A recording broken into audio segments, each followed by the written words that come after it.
Hello everyone, today I'll show you how to align text boxes horizontally on your PDF file using Wondershare PDF element. Open your PDF file. Now click on this edit option, already selected. Now select here edit text and select text. And here you will find this check mark option. Now click on this checkbox and select. And press Ctrl key for your keyboard and hold it and click another text box and select.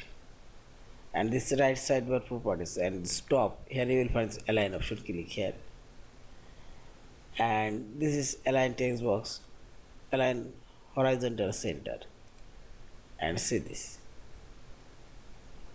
Also I'll align these two text boxes and select and click right button for your mouse cursor and select alignment option, and this is align horizontal center.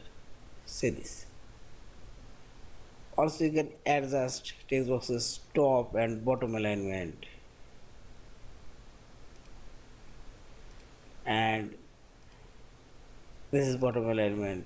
Also you can center this text boxes center page, and this center page horizontally and center page vertically, and so on.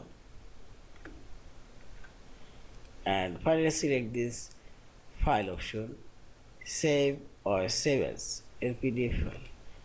Thank you for watching. Please subscribe, like, share and comments.